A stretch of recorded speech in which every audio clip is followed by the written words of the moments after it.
Welcome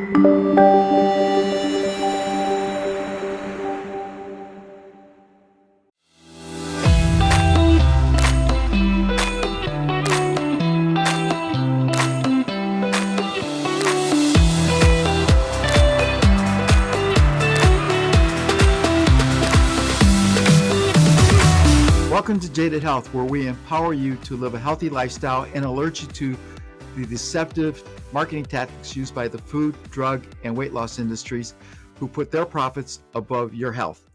Today we have a very special guest, Ms. Christy Prais. Welcome, Christy. Hi, David. Thank you so much for having me. Tell me a little bit about how you got into the health and wellness arena and a little bit about your background.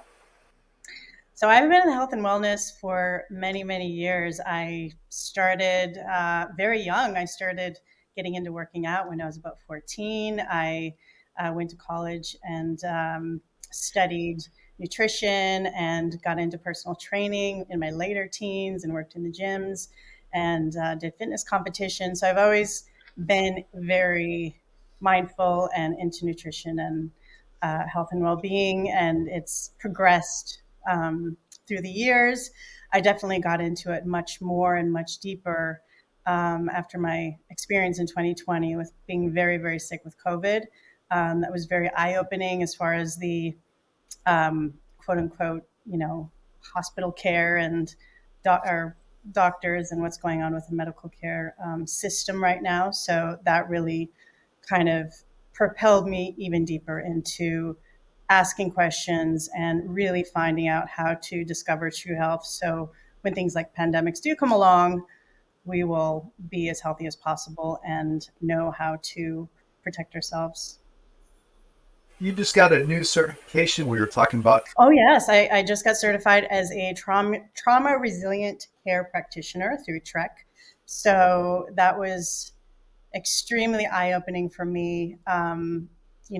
Most people have some trauma in their lives, and it's actually said if you have 6 or more traumatic childhood experiences, it can actually shorten your life by I think it's 20 years. And if you have 4 or more of these, it can actually be like the root cause of many chronic illnesses. So learning how to be trauma resilient is so vital. That's fascinating. You mentioned that you had COVID in 2020.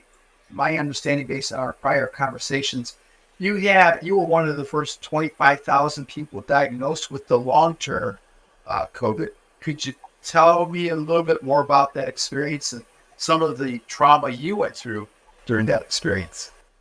Yeah, that was a crazy time. So it was March 2020 when, whispers of the pandemic were starting to come out and this COVID thing. And right before all the lockdowns hit, I started getting sick. I was hearing about the pandemic, and I'm like, oh no, I think I have a sinus infection. I better get a Z-Pack and, kind of kick this. So I go into this pandemic healthy, called a telemedicine doctor. He actually refused to give me a COVID test because back then you had to get a doctor prescription. And he kind of laughed and said, you don't need a COVID test. You don't have any major respiratory issues. And I'm like, yeah, but I feel a little off. It doesn't feel like a normal sinus infection. Anyway, progressed. The symptoms progressed. I actually was in LA at the time. I got out of LA and went out to Nevada, Summerlin, Nevada, and got a COVID test out there. And at that point, I was quite ill and ended up being positive. And I did get a call from it was a disease investigation and intervention specialist with the state health department. And they called me to confirm my COVID test. And they also sent me a stay-at-home order and told me that I had to stay at home. If they could come to my house at any time and show up. If I wasn't there would be consequences. It was all very bizarre and scary. And, Wow. I was trying to figure out what to do. So. Well, we understand this. You felt ill. You asked a doctor for a COVID test. He refused. Then you went to a different state, got tested positive. Then they ordered that you stay home. Yes. Did they give you any advice or suggestions on what you could do to treat yourself? Nothing. And that was the scary part when I realized, like, they don't know what, like, I am on my own. This at that time, since I was probably the third person in that state to be diagnosed officially through the testing with COVID, they would call me daily, this woman from the state health department, and check in on me. And I would be like, I'm getting worse. My lungs are getting worse. What do I do? Do you have any, you know, treatment advice? And she's like, nope, stay at home. If you need to, go to the hospital if you feel like you're basically about to die. And I was like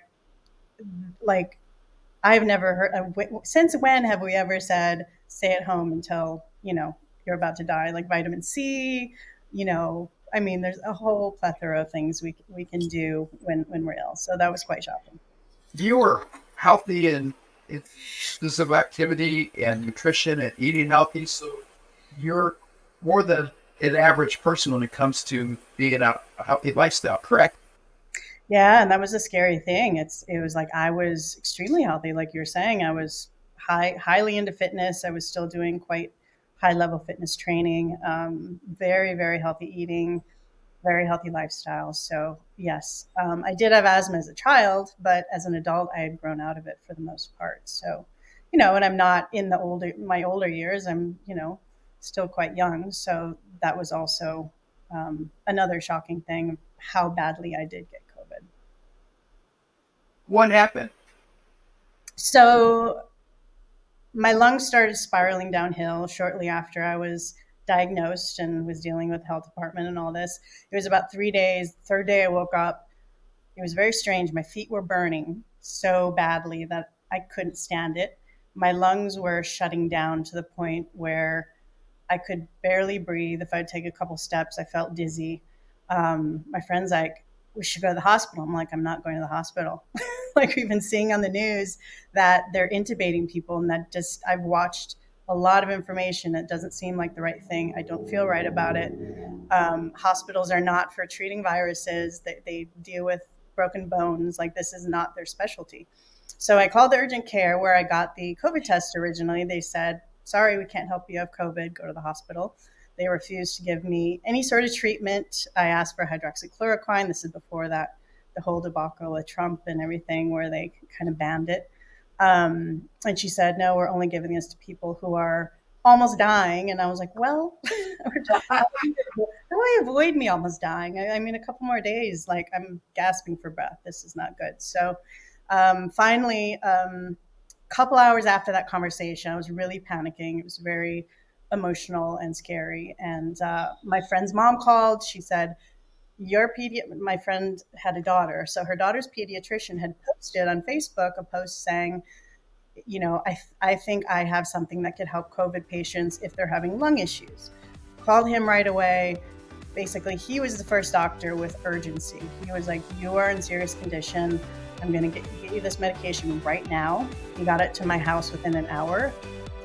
He called me numerous times after that. And eventually that evening, after starting taking this medication called resipinephrine, he said, please go to the hospital just to get a chest x-ray and ask for a prescription of this resipinephrine. Wow, this is fascinating.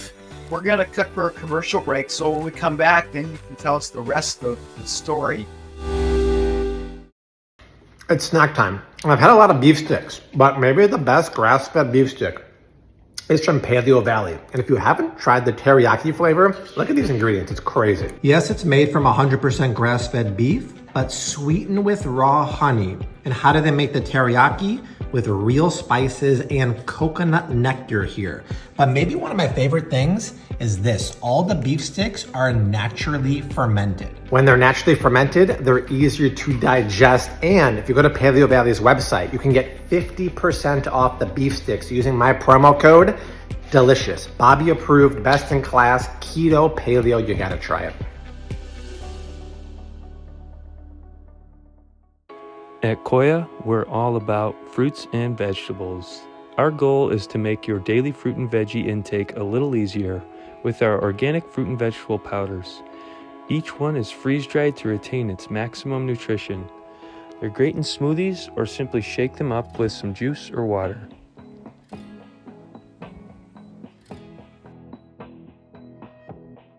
Visit koya.com and start eating more fruits and veggies today. If you want to check out other entrepreneurs on the move, go check out Real Biz Talk with Zondra right here on Zondra TV. Welcome back, everyone. We're discussing Christy Prais' COVID journey and some of the frustrating things she's gone through. And Christy, tell us more about what happened.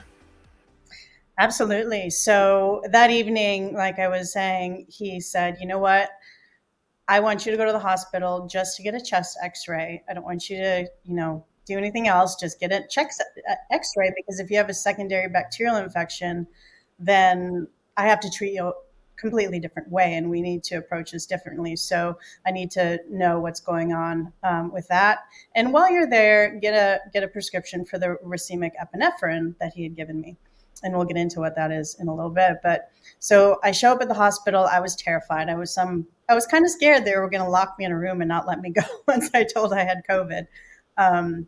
So show up. The doctors come out in gas masks and hazmat suits. It's all very bizarre. They send me in a room, in the middle of a room, in a chair covered in plastic. I talked to the doctor, and she basically said, the reason you can't breathe is because you have COVID, and all we can do is intubate you once you get a little worse. And I said, well, no, I'm not going to go that route. I'm actually under another doctor's care. He just wanted me to get a chest x-ray, and he asked me to get a prescription while I'm here for racemic epinephrine. So the doctor laughed at me at the hospital and said, yeah, no, we're not going to give you a prescription for that. That's for kids with croup. And I said, exactly. She refused to give me the medication. I got my x-ray, asked for the CD, and I said, have a good night, I'm leaving, and got out of there as quickly as possible. Wow. So did you get your prescription filled somewhere else?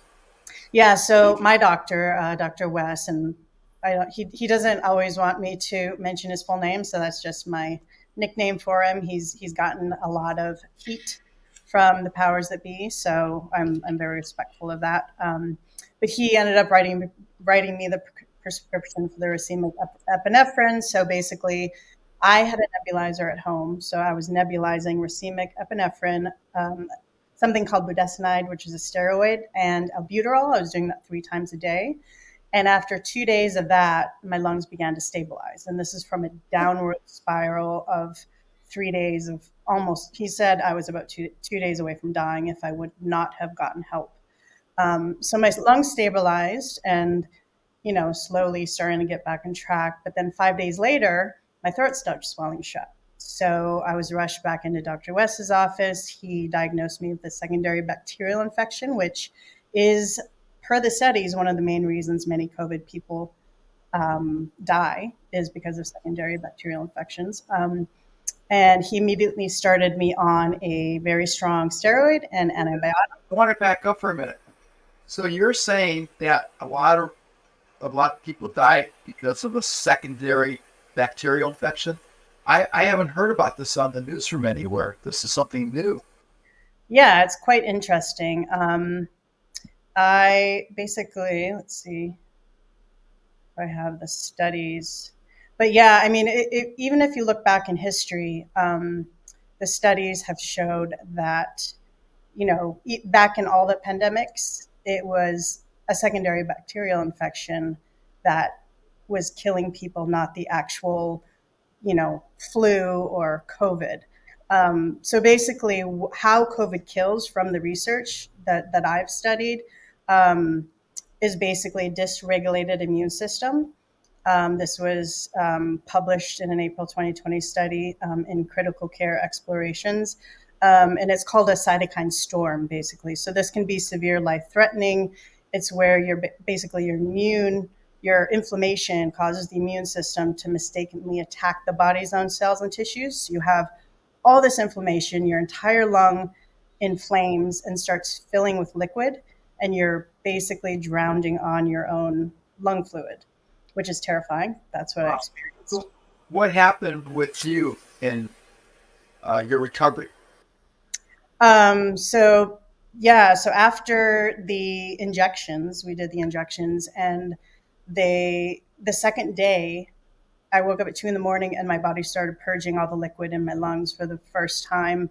And it was that moment I knew I was going to live. And we did 5 days of the injections back to back. And then we did 1 week off and another 5 days of the injections. And after that, I was out of the woods and on my way to recovery. How long has it been for your full recovery, or are you still recovering from it? I was what they call a COVID long hauler for about 2 years. I had severe lung damage. My lungs were about 40%, and then they got up to 60% and kind of leveled off there, and we didn't think they would get any better. And I just had severe brain fog, severe lethargy. I couldn't function. I couldn't do much. So it was about a good 2 years that it was chronic illness that just severely, affected my life and well-being. It was very difficult. And during this time, you were living by yourself, or did you have support, a family or relatives or friends? While I was going through COVID, I was actually with a friend of mine and her daughter. So we were kind of quarantined together. So she helped me a lot. She took me to my doctor's appointments. But then after I started, I was out of the kind of red zone, then I was back at my own place and kind of on my own. But COVID long haulers is difficult, and it's still being studied. It's still they denied it for a very long time. They said we were crazy, that there was no such thing as COVID. Now it has an official term and it's an official thing. And it's funny how that happens, isn't it? Yes. Just out of curiosity, you don't have to answer the question if you don't want to. Did you ever get the COVID shot? Absolutely not. Okay. I mean, as a COVID survivor and as somebody who is treated successfully, I wouldn't take a experimental vaccine even after. I mean, I've read the history of vaccines, and I think if you read the history from beginning till now of vaccines, you would probably never take a vaccine. But knowing that there are, early treatment is vital. If you get the right treatment early enough, you're going to be fine. So knowing that, there's absolutely, for me, no reason to take an experimental vaccination. Wow. That is injured. Let's be real. It's injured many people and killed people. So. Yeah, we'll get into that after the commercial break. Right now, just out of curiosity, how are your lungs doing now, and how are you feeling? I'm doing much better. I went through about a year of really focusing on my health and changed my diet and, got on some different types of supplements. Some wonderful scientists came on my show, and, different doctors on my show have helped me out with different strategies. And I'm back at the gym. I'm working out as hard as I did before. I feel like there's a tiny, tiny difference from where I was to where I am now before COVID, but for the most part, I'm back to myself. That's terrific. You're so fortunate that you survived the medical system to be here with us today. We'll be right back after this commercial break. Introducing Steady Straps, the elastic that keeps your phones secure. Steady Straps are soft, adjustable, and non-adhesive grips that are designed for one-handed use. They're great for running, shopping, taking video, and more. Installation is quick and simple, so you don't have to choose just one. Steady Straps are durable, washable, and long-lasting. Every day, everywhere use, in comfort, style, and convenience. Buy Steady Straps now. Hi, I'm Mark Victor Hansen. You know me best as the creator of the Chicken Soup for the Soul series, a 1 Minute Millionaire series, and Ask.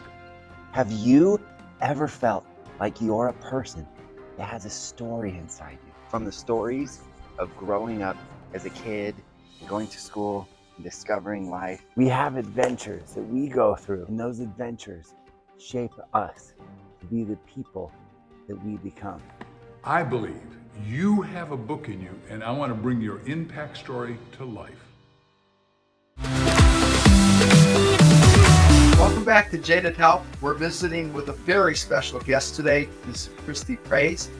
Christy, you mentioned before the break that you have a show. Could you tell us a little bit about the show? I'm curious as to what you do.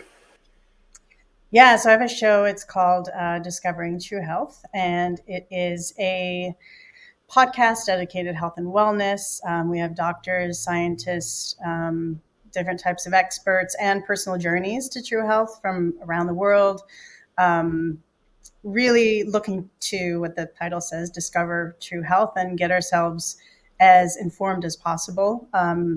It's on all the podcast platforms. I'm also a journalist, health and wellness journalist as well. As a health and wellness journalist, my understanding is you're a contributing writer for the Epic Times. Yeah. I work at the Epic Times. They're one of the few left out there that are still doing the real journalism and doing balanced stories, and we're not bought out by big pharma or politics. I'm a subscriber to Epic Times, and I love the mind and body section because I find it has a lot of accurate information and information that is useful as opposed to some of the other things you see in the tabloids that give misleading or a little bit inaccurate information. So I just want to give a shout out to the Epic Times because I really appreciate the straightforwardness of the journalism that we do. Yes, I'm proud to be working for such a reputable news organization and to be part of their team. Because you're a survivor of long haul COVID, you've done a lot of research on your own that seems to be contradictory to what is being put out by the mainstream media, per se. Could you elaborate a little bit more about that? Yeah, absolutely. I mean, even my treatments, I was treated with something called dexamethasone, and it's a corticosteroid. So corticosteroids at the beginning of the pandemic were completely, the CDC guidelines said you could not give COVID patients corticosteroids. And I found it really concerning when I started digging into kind of what went down and really questioned the ethics of the CDC and the World Health Organization, because they were the ones responsible for mandating the hospital protocols for COVID. If you look at the way things went down on February 4th, 2020, the Public Readiness and Emergency Prepared Act was implemented, and that granted immunity to individuals that were working to combat the pandemic from liability claims that would arise from things like COVID-19 tests, vaccines, and approved drugs and therapeutics to treat the disease. And then on February 15th, just, not even 2 weeks later, a commentary regarding the use of corticosteroids, which saved my life and many other lives. I mean, think about it. If you have chronic inflammation, you need something like corticosteroids. And it's been shown in scientific research that things like dexamethasone actually decrease the specific cytokines associated with death in COVID patients. So on February 15th, it was a World Health Organization panel member who co-authored a statement saying that there was not conclusive data, and the suggestion was that corticosteroids don't benefit COVID-19 patients and therefore should not be given to COVID-19 patients. And that was really, really upsetting to learn that, because I feel like a lot of people could be saved. That's what saved you. It's one of the things that saved me. Wow. It's one of the major things that saved me, because if you're in chronic inflammation, you need something like dexamethasone. I mean, I've read all the studies, and I mean, it's very clear that that was actually very incorrect, not allowing doctors to give corticosteroids. What tips or suggestions would you give them regarding healthcare, or if they feel they have COVID or need certain medical treatment?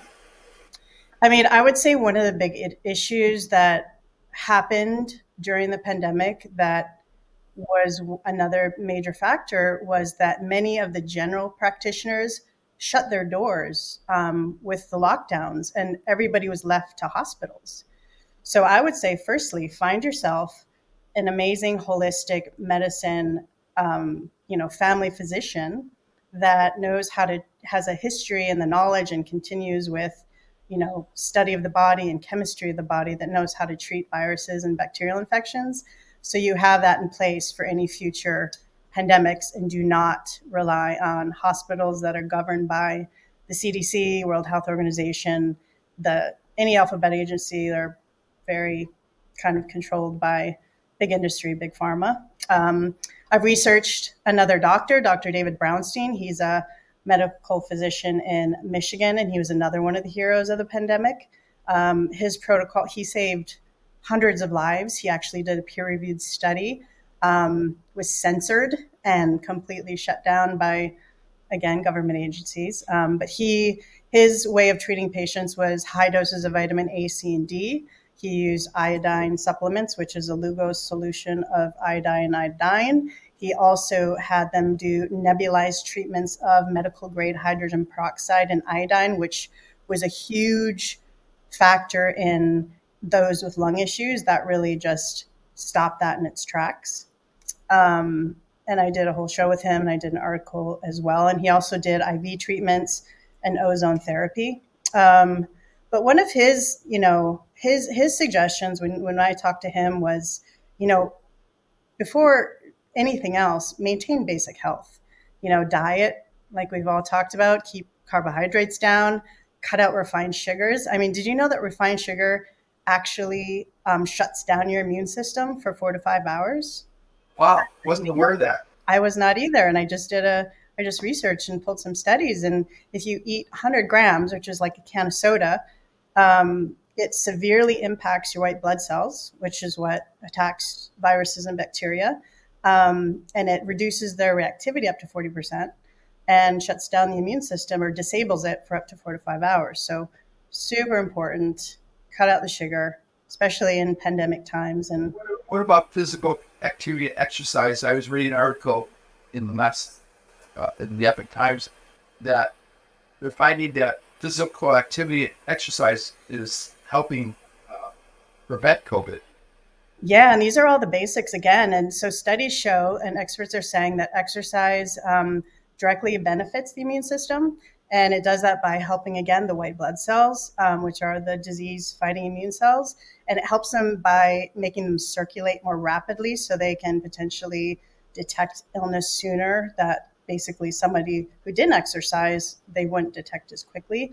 It also flushes out bacteria in the lungs and airways. It raises body temperature briefly, helps the body to fight infection, and it also slows down release of stress hormones. So exercise is a big one. And then the other big one is hydration, electrolytes, and adequate salt levels. There was definitely a lot of studies that showed that electrolytes, lacking electrolytes, was a big part of mortality in COVID-19 patients. So you can get tested to see where your levels are at. I'm glad you mentioned the hydration, because as I tell people, water is one of the most important things we can drink, and that 75% of the U.S. population is chronically dehydrated, which leads to 72% of the U.S. population being overweight, and then 42% are clinically obese. And our bodies are 60 to 70% water. We're not made of soda or diet soda or fruit juice. So I appreciate that you bring that out, that it's, hydration and water that's important, as well as the electrolyte. We're not talking about the store-bought electrolytes that they sell with the chemical, correct? Not with the what is it called, red 10, those carcinogenic colors in Gatorade. No. Thank you so much. This episode has flown by. I appreciate you taking the time. How can people reach out to you real quick? Discovering True Health. We're on YouTube. We're on Rumble. We are on all the podcast platforms. I'm also on Instagram, Facebook, and you can find me on LinkedIn under my name. Everything else is Discovering True Health. Love to hear from you. You can send us a message on our website, Discovering True Health, and I can get back to you if you want to be on the show, or you have questions, comments, etc. Love to hear from you. Thank you so much. We'll see you next time on Jaded Health.